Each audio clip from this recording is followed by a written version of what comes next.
ಪೂರ್ಣಮದ ಪೂರ್ಣಮಿದಂ ಪೂರ್ಣತಃ ಪೂರ್ಣಮುದಚ್ಯತೆ ಪೂರ್ಣಸ್ಯ ಪೂರ್ಣಮಾದಾಯ ಪೂರ್ಣಮೇವಾವಶಿಷ್ಯತೆ.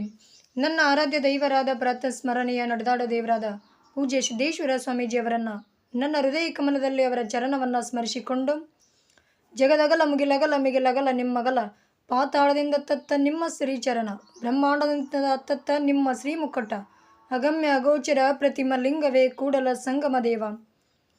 ನನ್ನ ಎಲ್ಲ ಆಧ್ಯಾತ್ಮಿಕ ಬಂಧುಗಳಿಗೆ ಅನಂತ ಕೋಟಿ ಪ್ರಣಾಮಗಳನ್ನು ಸಲ್ಲಿಸುತ್ತಾ, ಇವತ್ತಿನ ದಿನ ವೀರ ಸನ್ಯಾಸಿ ಸ್ವಾಮಿ ವಿವೇಕಾನಂದರ ಉನ್ನತ ವ್ಯಾಸಂಗಕ್ಕಾಗಿ ಅವರು ತಂದೆಯ ಕೆಲಸದ ನಿಮಿತ್ತ ವರ್ಗಾವಣೆಯಾಗುತ್ತಾರೆ. ಅದೇ ಕ್ಷೇತ್ರದಲ್ಲಿ ಇವರು ಕೂಡ ತಮ್ಮ ವಿದ್ಯಾಭ್ಯಾಸವನ್ನು ಮುಂದುವರಿಸುತ್ತಾರೆ. ತಂದೆ ವಿಶ್ವನಾಥ ದತ್ತರು 1877ರಲ್ಲಿ ರಾಯ್ಪುರದಲ್ಲಿ ಕೆಲಸ ಮಾಡಲು ಹೋದರು. ಆಗ ನರೇಂದ್ರನನ್ನು ತಮ್ಮೊಡನೆ ಕರೆದೊಯ್ದರು. ಆ ಪ್ರಯಾಣದಲ್ಲಿ ಸುಂದರವಾದ ಪ್ರಕೃತಿಯ ವನಶ್ರೀಯನ್ನು ವೈವಿಧ್ಯತೆಯನ್ನು ಕಂಡು ನರೇಂದ್ರ ಪ್ರಕೃತಿಯ ಮಾತಿಗೆ ವಂದಿಸಿದ. ಅದೊಂದು ಅವಿಸ್ಮರಣೀಯ ಸಂದರ್ಭವಾಗಿತ್ತು. ಭಗವಂತ ಎಂಥ ಕಲಾವಿದನಿರಬೇಕೆಂದು ಆತನ ಕೈಚಳಕಕ್ಕೆ ತಲೆಬಾಗಿದ. ತಂದೆಯೊಡನೆ ತಂಗಿ ಅಲ್ಲಿಯೇ ತನ್ನ ವಿದ್ಯಾಭ್ಯಾಸವನ್ನು ಮುಂದುವರಿಸಿದ. 2 ವರ್ಷದಲ್ಲಿ ಎಂಟ್ರಿನ್ ಎಕ್ಸಾಮನ್ನು ಅಭ್ಯಾಸ ಮುಗಿಸಿ ತನ್ನ ಉನ್ನತ ವರ್ಗದಲ್ಲಿ ತೇರ್ಗಡೆ ಹೊಂದಿದ. ಆಗ ತಂದೆಯವರು ನರೇಂದ್ರನಿಗೆ ಶಭಾಷ್ ಹೇಳಿ ಒಂದು ಸುಂದರವಾದ ಕೈಗಡಿಯಾರವನ್ನು ಕೊಡಿಸಿದರು. ಮುಂದೆ ಪ್ರೆಸಿಡೆನ್ಸಿ ಮಹಾವಿದ್ಯಾಲಯದಲ್ಲಿ ಪದವಿಯನ್ನು ಅಧ್ಯಯನಕ್ಕೆ ಸೇರಿದರು. ಮೊದಲಿನಿಂದಲೂ ಸಂಗೀತದ ಬಗ್ಗೆ ಒಲವಿದ್ದುದಕ್ಕಾಗಿ ಉಸ್ತಾದ್ ಅಹ್ಮದ್ ಖಾನರ ಹತ್ತಿರ ಸಂಗೀತ ಅಭ್ಯಾಸ ಮಾಡತೊಡಗಿದ್ದರು. ಮೊದಲೇ ಬ್ರಹ್ಮಚರ್ಯದಿಂದ ಕೂಡಿದ ದಿವ್ಯಕಳೆ ಮುಖದ ಮೇಲೆ ಎದ್ದು ಕಾಣುತ್ತಿತ್ತು. ಸುಂದರವಾದ ಶರೀರ, ಅಷ್ಟೇ ಇಂಪಾದ ಶಾರೀರ ಎಂಥವರನ್ನು ಆಕರ್ಷಿಸಿ ಬಿಡುತ್ತಿತ್ತು.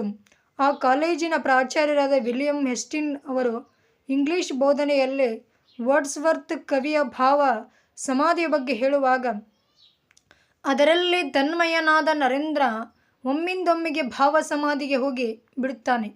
ಕ್ಲಾಸ್ ಮುಗಿಯುತ್ತಲೇ ಬೆಲ್ ಆದರೂ ಎಚ್ಚರವಿಲ್ಲ. ಎಲ್ಲ ವಿದ್ಯಾರ್ಥಿಗಳು ಹೊರಗೆ ಹೋದರೂ ನರೇಂದ್ರ ಮಾತ್ರ ಕೊಂಚವೂ ಕದಲಿಲ್ಲ. ಅದನ್ನು ಪ್ರಾರಂಭದಿಂದಲೂ ಸೂಕ್ಷ್ಮವಾಗಿ ಗಮನಿಸಿದ ಪ್ರಾಚಾರ್ಯರು ನರೇಂದ್ರನ ಹತ್ತಿರ ಬಂದು ಭಾವ ಸಮಾಧಿಗೆ ಭಂಗ ಬರದಂತೆ ನಿಂತು ಕೊನೆಗೆ ಆತನ ಮೈದೊಡೆಯುತ್ತಾರೆ. ನರೇಂದ್ರನಿಗೆ ಕೊಂಚ ಕಸಿವಿಸಿಯಾದಂತಾಗುತ್ತದೆ. ಈ ಭಾವ ಸಮಾಧಿಯನ್ನು ವೃದ್ಧಿಗೊಳಿಸಬೇಕೆಂದರೆ ಈ ನಿಟ್ಟಿನಲ್ಲಿ ಸಾಧನೆ ಮಾಡಿದ ಸಿದ್ಧಿ ಪುರುಷರು ಹತ್ತಿರ ಹೋಗುವುದೊಳ್ಳೆಯದು ಎನ್ನಲು ಕುತೂಹಲದಿಂದ ಪ್ರಾಚಾರ್ಯರನ್ನು ಪ್ರಶ್ನಿಸುತ್ತಾರೆ. ಸರ್, ಅಂಥ ಮಹಾತ್ಮರು ಯಾರಿದ್ದಾರೆ? ದಯವಿಟ್ಟು ತಿಳಿಸಿ. ದಕ್ಷಿಣೇಶ್ವರದಲ್ಲಿ ಶ್ರೀರಾಮಕೃಷ್ಣ ಪರಮಹಂಸರೆನ್ನುವರು ಮಹಾತ್ಮರಿದ್ದಾರೆ. ಅವರನ್ನು ಒಂದು ಸಾರಿ ನೀನು ಕಾಣು ಎಂದು ತಿಳಿಸಿದಾಗ ನರೇಂದ್ರನಿಗೆ ಸ್ವರ್ಗ 3 ಗೇಣು ಎನ್ನುವಂತಾಗುತ್ತದೆ. ಆ ಸಮಯ ಬೇಗನೆ ಬರಲಿ ಎಂದು ದೇವರಲ್ಲಿ ಪ್ರಾರ್ಥಿಸಿದ. ಈ ಸಂದರ್ಭದಲ್ಲಿ ಪಶ್ಚಿಮ ಬಂಗಾಳದಲ್ಲಿ ಶ್ರೀ ರಾಜಾರಾಮ್ ಮೋಹನ್ ರಾಯ್ ಅವರು ಸ್ಥಾಪಿಸಿದ ಬ್ರಹ್ಮ ಸಮಾಜದ ಪ್ರಚಾರ ಪ್ರಖ್ಯಾತಿ ಎಲ್ಲೆಡೆಯೂ ಇತ್ತು. ಇದರ ಪ್ರಭಾವ ನರೇಂದ್ರನ ಮೇಲಾಗಲು ಆ ಸಭೆಯ ಸದಸ್ಯನಾಗಿ ಅನೇಕ ಕಾರ್ಯಕ್ರಮಗಳಲ್ಲಿ ಭಜನೆಯಲ್ಲಿ ಪಾಲ್ಗೊಳ್ಳುತ್ತಿದ್ದನು.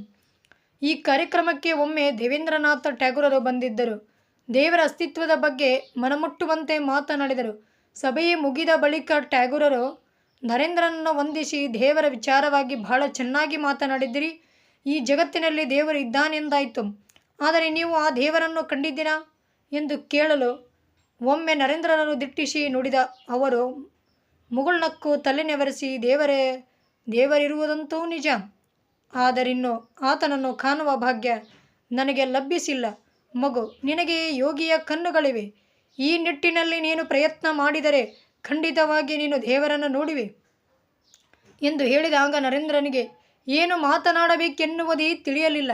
ಸುಮ್ಮನೆ ಗೌರವದಿಂದ ಅವರಿಗೆ ವಂದಿಸಿ ಅವರನ್ನು ಬೀಳ್ಕೊಟ್ಟನು. ಪಠ್ಯದ ಜೊತೆಗೆ ಪಠ್ಯೇತರ ವಿಷಯಗಳನ್ನು, ಆಟದ ಜೊತೆಗೆ ಸಂಗೀತವನ್ನು ಸಿಕ್ಕ ಅವಕಾಶಗಳಲ್ಲೇ ಸಭೆ ಸಮಾರಂಭಗಳಲ್ಲಿ ಹೃದಯ ಬಿಚ್ಚಿ ಹೃದಯಕ್ಕೆ ಮುಟ್ಟುವ ಮಾತುಗಾರಿಕೆಯನ್ನು ನರೇಂದ್ರ ಕರಗತ ಮಾಡಿಕೊಂಡನು. BA ಕೊನೆಯ ವರ್ಷದಲ್ಲಿ ಕಲಿಯುತ್ತಿದ್ದಾಗ ಇವರ ವ್ಯಕ್ತಿತ್ವಕ್ಕೆ, ಶ್ರೀಮದ್ ಗಾಂಭೀರ್ಯಕ್ಕೆ, ವಯಸ್ಸಿಗೂ ಮೀರಿದ ಬುದ್ಧಿವಂತಿಕೆ ಹಾಗೂ ವಿಶೇಷವಾಗಿ ಅವರ ಮನೆತನಕ್ಕೆ ಮಾರು ಹೋಗಿದ ಅನೇಕ ಶ್ರೀಮಂತರು ತಮ್ಮ ಮಗಳಿಗೆ ತಕ್ಕ ವರನೀತನೆಂದು ಸಂಬಂಧ ಬೆಳೆಸಲು ಹವಣಿಸತೊಡಗಿದ್ದರು. ತಮ್ಮ ಮಗಳನ್ನು ಮಾಡಿಕೊಂಡರೆ ವಿದೇಶಕ್ಕೆ ಕಳಿಸಿ ಸಿವಿಲ್ ಸರ್ವಿಸ್ ಓದಿಸುವುದಾಗಿ ವಿಶ್ವನಾಥ ದತ್ತರ ಮನೆಗೆ ಎಡತಾಗತೊಡಗಿದರು. ಇದ್ಯಾವುದರ ಅರಿವೇ ಇಲ್ಲದಂತೆ ನರೇಂದ್ರನಾಥನು ತನ್ನ ವಿದ್ಯಾಭ್ಯಾಸದತ್ತ ಹಾಗೂ ಲೌಕಿಕದ ವಿದ್ಯೆಗಳೊಡನೆ ಆ ಭಗವಂತನ ಇರುವಿಕೆಯ ಬಗ್ಗೆ ಮಾತ್ರ ಆಸಕ್ತನಾಗಿದ್ದನು. ಪಾರಮಾರ್ಥ ಜೀವನದ ಪರಬ್ರಹ್ಮ ವಸ್ತುವಿನ ಸಾಕ್ಷಾತ್ಕಾರಕ್ಕಾಗಿ ನರೇಂದ್ರನು ಪ್ರತಿ ಕ್ಷಣ ಪರಮಾನಂದ ಪರಾಕಾಷ್ಠೆ ಮುಟ್ಟುವುದಕ್ಕಾಗಿ ಅವರ ಅಂತರಂಗ ಹವನಿಸುತ್ತಿತ್ತು. ಆಧ್ಯಾತ್ಮದ ವಿಷಯ ಎಲ್ಲಿಯೇ ಪ್ರಸ್ತಾಪವಾಗಲಿ ಅಲ್ಲಿ ಶ್ರೀರಾಮಕೃಷ್ಣ ಪರಮಹಂಸರ ಹೆಸರು ಪ್ರಸ್ತಾಪವಾಗಿ ಬಿಡುತ್ತಿತ್ತು. ಹೇಗಾದರೂ ಮಾಡಿ ಆ ಪುಣ್ಯ ಪುರುಷನ ದರ್ಶನ ಮಾಡಿಕೊಂಡು ಬಹುದಿನಗಳಿಂದ ಹೃದಯದೊಳಗಡಗಿದ ಭಗವಂತನ ಕುರಿತಾದ ಸಂದೇಶದ ಬಹಳ ಸಂದೇಹವಾಗಿರ್ತಕ್ಕಂಥ ಪ್ರಶ್ನೆಗಳನ್ನು ಕೇಳಿಬಿಡಬೇಕೆಂಬ ಕಾತುರದಲ್ಲೇ ನರೇಂದ್ರನಿದ್ದನು. ದಿನಗಳೇ ಕಳೆದಂತೆ ನರೇಂದ್ರನಾಥನಿಗೆ ಆಧ್ಯಾತ್ಮದ ಹಸಿವು ಹೆಚ್ಚಾಗತೊಡಗಿತ್ತು. ದಿನ ಹೆಚ್ಚಾದಂತೆ ಕಳೆದಂತೆ ಆಧ್ಯಾತ್ಮದ ಹಸಿವು ಇನ್ನೂ ತೀವ್ರವಾಗಿ ಪರಾಕಾಷ್ಠೆಯನ್ನು ಮುಟ್ಟುವಂತೆ ಹಂಬಲ ಹೆಚ್ಚಾಯಿತು ನರೇಂದ್ರನಿಗೆ. ಮೇಲಿಂದ ಮೇಲೆ ತಾನಾಗೆ ಒದಗುತ್ತಿದ್ದ ಭಾವ ಸಮಾಧಿ ಎಲ್ಲೆಡೆಯೂ ಪಸರಿಸಿದ ಶ್ರೀರಾಮಕೃಷ್ಣ ಪರಮಹಂಸರ ಖ್ಯಾತಿ ಇಮ್ಮಡಿಯಾಗುತ್ತಾ ಸಾಗಿ ದೇವರ ಇದ್ದದ್ದು ನಿಜವಾದರೆ ಮೊದಲು ಅಂಥ ಮಾರ್ಗದರ್ಶಿಯ ದರ್ಶನವನ್ನು ಮಾಡಿಸಬೇಕಿಲ್ಲೆಂಬ ಪ್ರಾರ್ಥನೆಯೊಡನೆ ನರೇಂದ್ರನಾಥನು ತನ್ನ ದೈನಂದಿನ ಚಟುವಟಿಕೆಯಲ್ಲಿ ತೊಡಗಿಕೊಂಡಿದ್ದ. ದೇಹ ಲೌಕಿಕದಲ್ಲಿದ್ದರೂ ಮನಸ್ಸು ಮಾತ್ರ ಪಾರಮಾರ್ಥ ಪರಮ ತತ್ವಿನ ಪರಬ್ರಹ್ಮವಾದ ಸ್ಮರಣೆಯಲ್ಲೇ ಅವರದು ಪ್ರತಿನಿತ್ಯ ಪ್ರತಿಕ್ಷಣ ಪರಮಾನಂದದ ಬಗ್ಗೆನೇ ಅವರ ಸ್ಮರಣೆ ಇರುತ್ತಿತ್ತು. ನರೇಂದ್ರದ ಮಾಹಿತಿ ಇಷ್ಟ ಆದರೆ ಚಾನಲ್ ಸಬ್ಸ್ಕ್ರೈಬ್ ಮಾಡ್ಕೊಳ್ಳಿ, ಶೇರ್ ಮಾಡಿ, ಲೈಕ್ ಮಾಡಿ. ಹರಿ ಓಂ ತತ್ಸಂ. ನನ್ನ 2 ಮಾತುಗಳನ್ನು ಗುರುಚರಣಕ್ಕೆ ಅರ್ಪಣೆ ಮಾಡುತ್ತೇನೆ.